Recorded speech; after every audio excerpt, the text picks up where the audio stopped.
Welcome to Criminals Hate Me. It's the podcast that criminals don't want you to watch. And in today's episode, guys, we're looking into a very strange injury that I found in the autopsy for Noah Presgrove. Okay, I was digging through the autopsy and I was just kind of researching each injury, through in Google, trying to see what can cause these injuries, and if there's any other cases where these injuries are present. And let me tell you, this one here that I found is a very, very, very rare injury. And it led me down a crazy rabbit hole. And I'm going to share that info with you guys today because I think it's very, very, very interesting. And it opens up the possibility of something else for the cause of his death. Okay? It's very, very, very strange. So let's jump in. So in the autopsy, he has this injury here called a left temporalis muscle laceration. Okay? And so what is the temporalis muscle? It's a large fan-shaped muscle that's located on the side of your head. It is one of the four muscles that are involved in chewing. Okay, it's attached to your jaw, and it comes from the outside of your scalp down to your jaw, basically. And so I did what everyone does. I just go to Google and I typed in left temporalis muscle laceration, okay, just to see what I could find out about it. And it says that it can occur due to direct trauma to the side of the head, such as from a motor vehicle accident or a blow to the side of the head. So none of that information is new because it's all in the autopsy, it's all in the medical examiner's report. Everybody has pointed this out, from all angles over the past year. Okay, a lot of people think that he was hit by a vehicle. A lot of people think that he was hit on the side of the head by something, a golf club or something. Okay, that he was beat. Okay, so none of that info is new. Okay, but this is what's new. Okay, my findings. Okay, when I typed left temporalis muscle laceration into Google without the quotes, okay, I could not find any other exact matches when I was looking for examples of other cases or just other websites or white studies, just anything. I was just looking for that exact same injury, left temporalis muscle laceration. I couldn't find it. Okay, because if you search it without the quotes, all you're going to really find is temporalis muscle laceration. That's it. So what I did is I put it in quotes so that I can have Google filter out the millions of websites out there to try to drill down to all of the examples that's on Google. And we know that Google has billions and billions of results out there and examples of pages. And the very odd thing is that the only place on the entire internet where the left temporalis muscle laceration example exists is in Noah Presgrove's autopsy. That's it. And if you guys don't believe me, go to Google right now and type in left temporalis muscle laceration in quotation marks, because that's only going to give you that and that only. And there's only one result. It's Noah's autopsy. So this is one of the rarest injuries that I have ever seen. It's one of the rarest and hardest things to find that I've ever researched. And I have researched thousands and thousands of different subjects in my life. And usually you find tons and tons of examples and web pages talking about it. But Noah's autopsy is the only example that is listed that where someone had a left temporalis muscle laceration injury. So here's what I did. I tried to think outside the box. And if I can't find anyone who's had a left temporalis muscle laceration, what if I go in and try to see if anyone has had a right temporalis muscle laceration, to the right side of their head. And this is very odd also. It only shows 2 results on all of Google. And like I said, guys, y'all can go into Google and do this exact same thing. Put it in quotation marks. That way you only find the result queries for right temporalis muscle laceration in quotations. There's only 2 web pages on the whole internet that have that exact injury. And both web pages are talking about the same incident.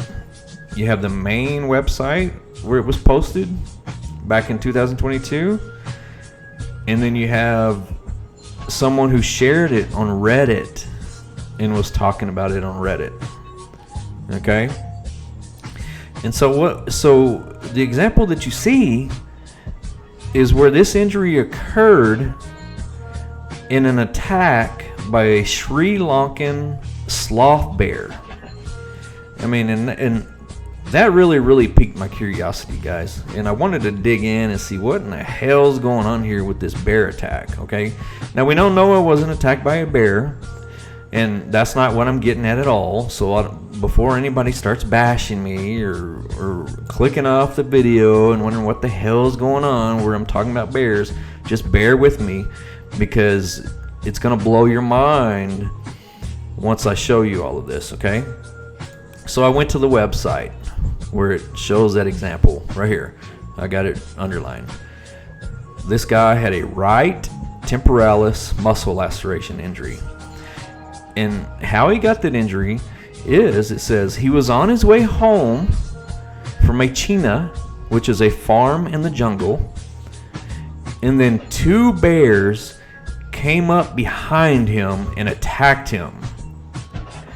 So what did he do? He fell and pretended like he was dead. And it worked, because the bears left him alone, and the bears disappeared, and the guy lived, and he walked back to the china, and then went to the hospital and got treated. So it got me to thinking, if this injury is that rare, where I can only find one example of a left temporalis laceration, which is what happened to Noah, and then I can only find one other example, which is a right temporalis muscle laceration, which happened to this guy who was attacked by bears. It got me to thinking, okay, when I started to look into the Sri Lankan bears, I just kind of wanted to know their height, their weight, and just learn a little bit more about them. Okay, so here's a picture of the bear just walking. Okay, looks like a normal bear, but it's a small bear. Okay, and then you see that it has these claws, just like a sloth. Okay, very interesting claws there. But what's most important and what stood out the most to me is that these bears only weigh anywhere between 120 pounds up to around 310 pounds. When I think of bears, I think of 1,000-pound grizzly bears and polar bears and brown bears. I think of huge, monstrous, very heavy bears. And honestly, I didn't know that these kind of bears existed, to where, of course, baby bears are gonna be smaller and not weigh a lot. But when these Sri Lankan sloth bears become adults, they're only 300 pounds. Okay.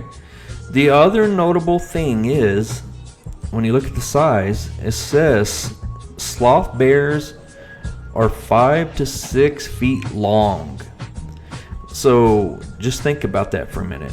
That means when they stand up, they're on their back 2 legs, they're 5 to 6 feet tall. Okay? And when you look at this example of this guy who got jumped by 2 bears from behind, those bears are only 5 to 6 feet tall if they're standing and jumping on him. Okay? So that really got the juices flowing and got my brain to working. Okay? And I started to think, you know, we all think, or a lot of us think, that Noah was hit by some kind of vehicle. Okay? Everybody who has dissected the autopsy, that's what they think. He was hit by a vehicle. If you look at the autopsy, you're only thinking, damn, all of those injuries could have only happened by being hit by a fast moving vehicle. Because what else could cause that? You know, but then when you go through and you find that there's another example of a case where someone has at least one of the injuries that Noah has that were caused by 2 bears that weigh only anywhere from 120 to 300 pounds, and basically they came up from behind him and attacked him and basically slammed him to the ground, and he got this injury. It really gets you to thinking, what other things, or if the bears are 120 to 300 pounds, what else weighs that amount? What else is 5 to 6 feet tall? Well, people, right? The average person is anywhere from 5 to 6 feet tall, and the average weight of a person is anywhere from 120 to 300 pounds. I mean, yeah, 300 pounds would be like an overweight person, but it is plausible. It's in that range, and it doesn't say anywhere in here that these bears were at the maximum amount of 300 pounds that attacked the guy.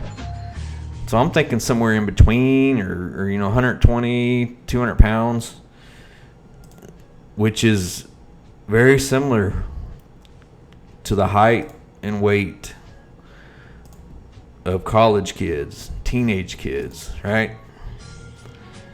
Young adults. So what am I saying here? What in the hell is my point?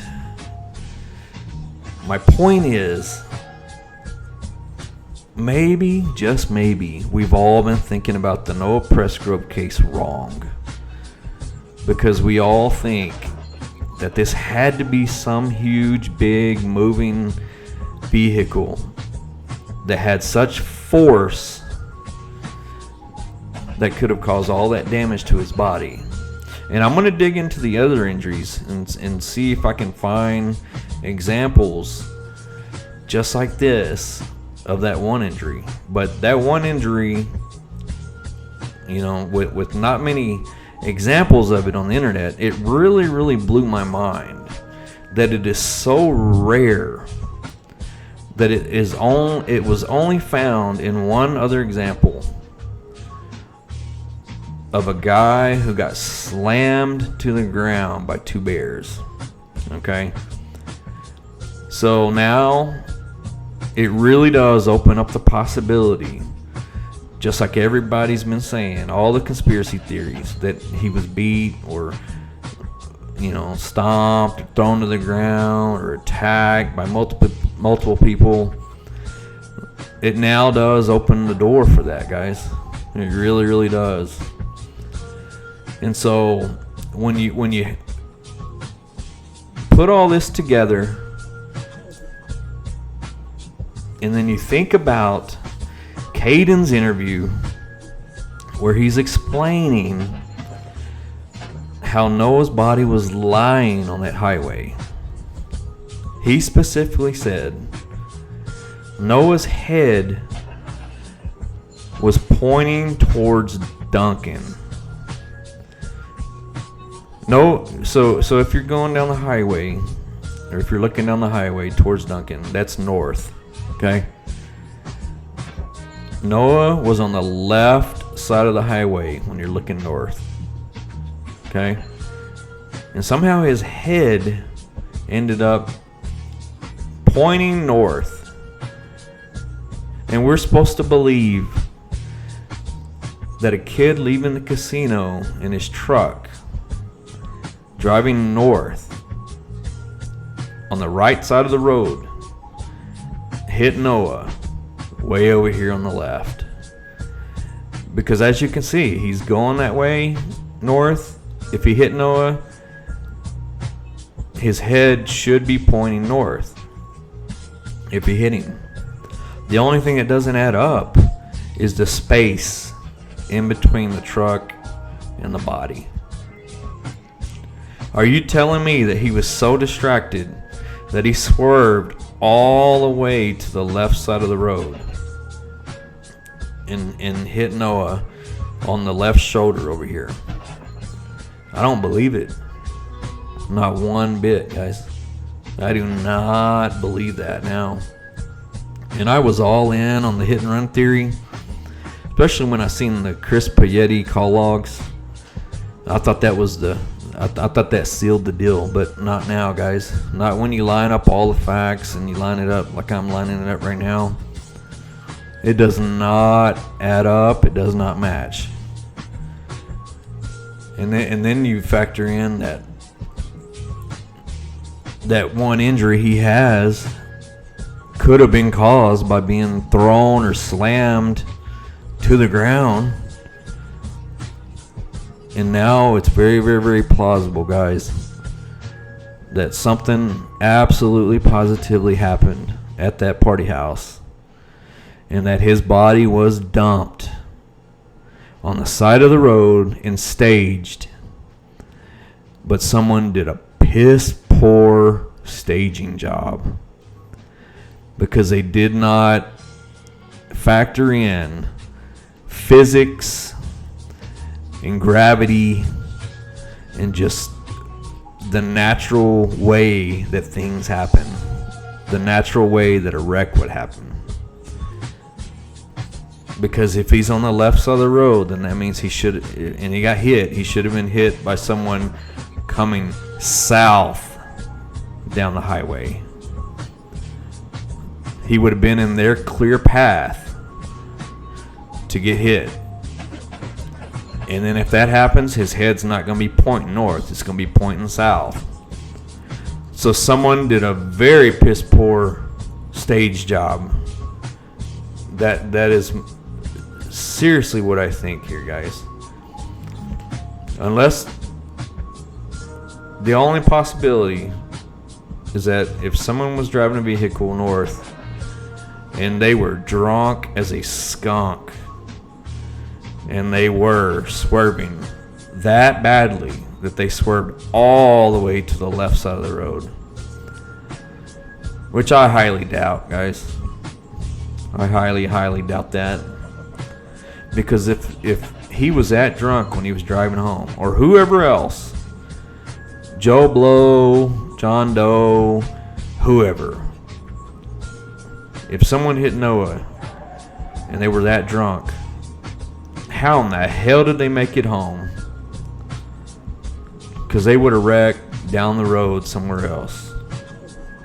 Unless someone came and picked them up and drove their car home. But I'm kind of ruling that out now, guys. I mean, we don't want to rule out anything, but I was 90% sure it was a hit and run before, and now I have slid that 90% down to about a 10% possibility.